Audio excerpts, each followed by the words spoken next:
Hey Earthlings, Hi again. we want to share with you about our sacred journey dieting tobacco medicine and the impact it had in our life and what can bring to you as well if you feel called to do any deep healing with the medicinal plants. Most people know tobacco only in the form of cigarettes, which is actually a misuse of the medicine. A big distortion of the healing impact that can have on us. Yes, and we don't usually use it in a respectful way. And in this way, it actually ends up harming us rather than helping us. Yeah. However, tobacco is one of the oldest medicinal plants, and it's considered the grandfather of all medicines.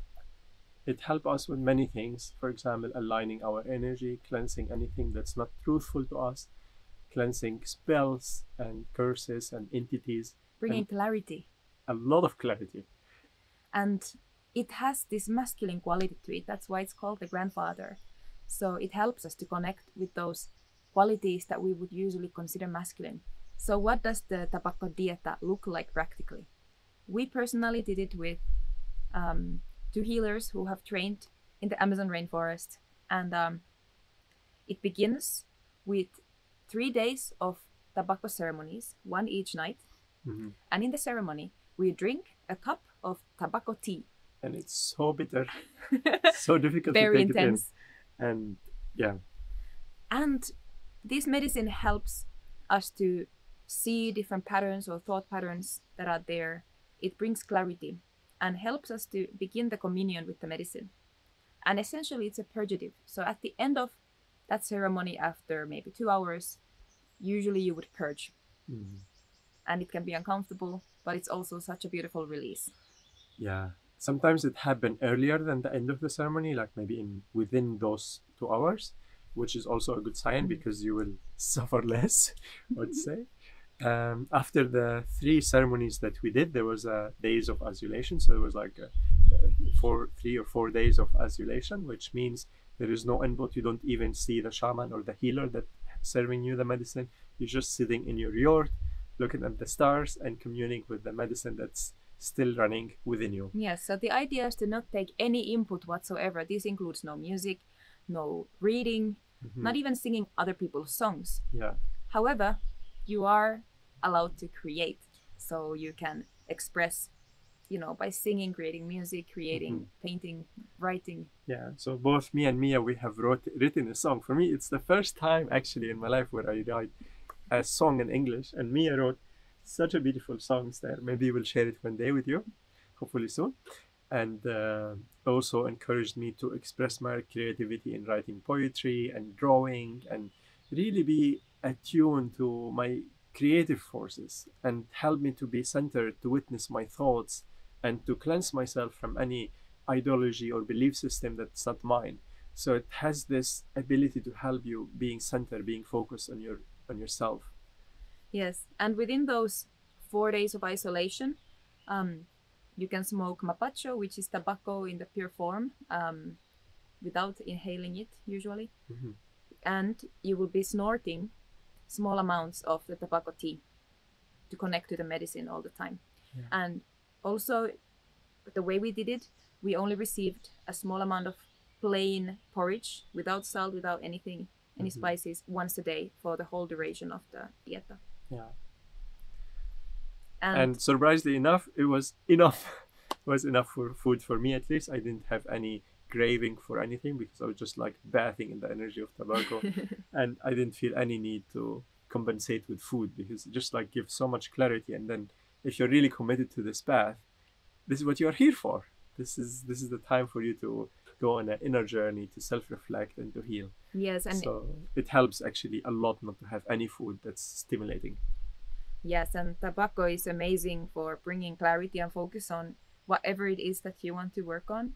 So you can come with an intention. Of course, you should have some kind of intention. And every day, as I would snort my tobacco, I would sit for a couple of hours and just process and get answers, get mental clarity, and then also do the emotional healing work. So I was constant, processing. And then in between processing, I would do something creative. And when there's nothing else to do, I didn't even have my, like a time clock or phone or anything for most of the days. So like you're just following the rhythms of the sun and you don't even know what time of the day it is. So then you just, you know, end up creating. It's also known that tobacco is a dream medicine. It helps you to connect with your dreams and show you messages encrypted in your dreams. So it will help you see what's blocking you or what things that maybe your conscious mind don't allow it to be seen, to surface. It will come all during the dream. So that means you will have a very vivid dreams that indicate something, maybe a problematic in your life, something that you haven't done enough shadow work about, something that your ego completely resists. So all of that will surface in the dream realm. And the curandero is there in the first 3 days to help you decode some of the dreams. And with that help, I was able to start decoding my own dreams in the isolation time. So there was like many dreams that revealed for me.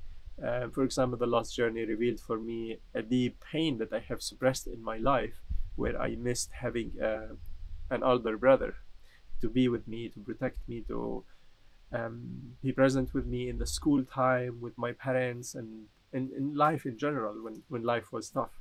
So that pain was suppressed in me so deeply, and it was revealed during the dream process. It also revealed a lot about our living situation. So that if there is something that's not aligned in your work or in your relationships or in your community, tobacco will highlight this and will make it so obvious that you can't ignore it anymore. Yes, and after the 3 ceremonies plus 4 days of isolation, the grand finale is an ayahuasca ceremony. And ayahuasca and tobacco work wonderfully together. The grandmother and the grandfather, they're very different energies. What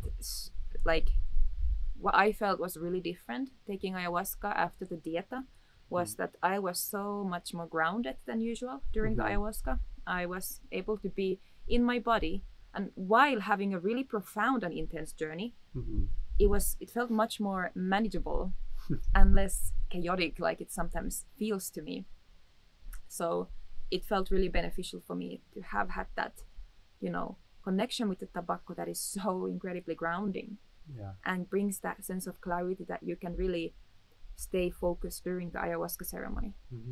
However, for me, the ayahuasca was very long, like it lasted very long with the tobacco. I've done the dieting twice now with tobacco, and both times was intense, and it was still very long. Like I didn't sleep at all, I think, both nights, maybe 1 hour or something, and because it just kept going, you know, with the work kept going. I kept working until 8 in the morning. And also doing a tobacco diet can be a way to heal your relationship to the medicine in case that you have ever smoked in a non-ceremonial way or addictively. Which almost everybody. Yeah, many people have done.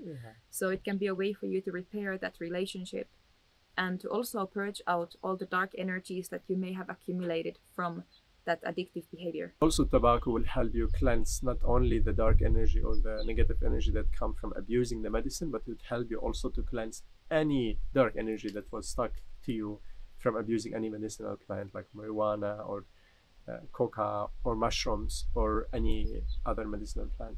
Yeah. Yes, and other dark energies as well, not only related to the plants, but things that we accumulate by going against ourselves, by taking actions out of alignment. So yeah, it's really a medicine of integrity and alignment. And this is not easy. Sometimes it can feel like a slap on the face when you first drink the medicine, especially the tea. Sometimes people really suffer with it. So we're just bringing this awareness to you that if you choose to do that, you know what you're getting into. So sometimes your first time, you suffered the whole night, I think. My first time, the first time we did it was during ayahuasca retreat. So usually our curanderos, they offer tobacco ceremony first, and we did it together. We were at the same yurt, and I couldn't sleep. I was purging and suffering and struggling, and I couldn't get what tobacco would teach me, and the dreams were so intense. Like it brings such a difficult reality in my face that I was like, no, what's this? I don't get it. Yeah, I was crying and it was really difficult. However, the second time it was almost opposite. It was very clear message, was very cleansing. It didn't last long. It was just like maybe during the ceremony, and after that was the ease of relief.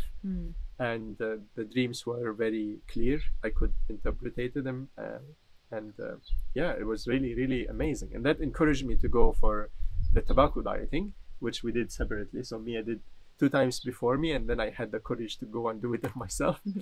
And yeah, it's something that literally changed my life. I now feel a lot more grounded, a lot more centered. It helped me to also express myself in relationship to other people around me in the community. I get so much knowledge about how to live together with people, and almost downloaded a book on community living, which you will see part of it coming soon.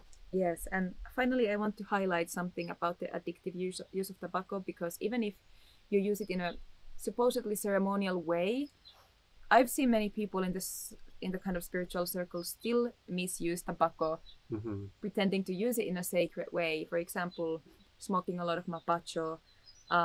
Especially I've seen this with rapé, overuse of rapé. Some people we met, they do it like 3-4 times a day. They pretend to do it, like they say a little prayer, they center and set an intention and then do it. So but really, if it at that level, it's I would still say that borders addictive use and misuse. One of the first shamanic teachers we had, he worked with rapé. He told us take breaks. Don't smoke it every day, not every week, not even every month. Make sure that you take breaks and you stay clean.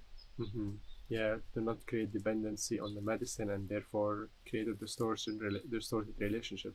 For us, it's present with us, but taking it is occasionally whenever we need clarity. For example, we did some mabacho before filming this video to help us be in the energy of truth and sharing what people need to know about this medicine.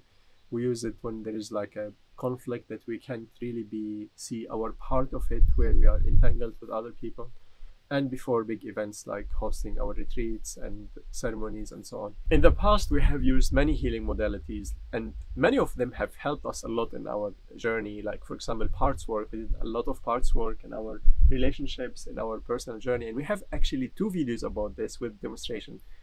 And I did also the completion process, which, by the way, I don't do it anymore for several reasons. I'm gonna maybe share a video about that and why I believe it's not helpful to people, and it did help me in the past to some extent. But what I'm seeing now, that the healing journey that I've been having with medicinal plant, the deep cleansing that I'm feeling, the deep gratitude, the deep love and forgiveness that I have experienced so far, is not even comparable to any method that I have used in the past. Yes, and of course, in a way, we are combining the plant medicine with everything else we know about spirituality, because it's not enough to just take the plant, the medicine, and expect it to do it for you. Yeah, the integration is so important. Yes, the integration, and even during the diet or during the ayahuasca, it's about your free will. What are you willing to face and willing to see? If you really don't want to see something, the plant is not going to force you. Yeah. It's because even if you face something very difficult, it's because at a deeper level your soul wants that, you want that. So it goes hand in hand. And it's really important. And for those who never done inner work, I want to recommend you to go do dieting. Like, please first do some inner healing, do some child healing, inner child healing. Learn to be present with yourself and your emotions. Very important. Know your core trauma. Yeah, this is something critical. If you know your core trauma, you will be able more to navigate it rather than reject it when it comes on the medicinal plant. Or feel totally overwhelmed by it. Yeah. So if you are new to all of this topic, please reach out for help. You can find a local healer in your area, or if you want to do it online, we are more than happy to offer and hold space for you. And by the way, there is not only the ayahuasca video that we talked about, there is a whole playlist about medicinal plant and our experience with them. So check it out after this video. And if you want to hear more from us about our healing journey, stay tuned, because more videos like this are coming. And all the love to you. Bye bye. Bye.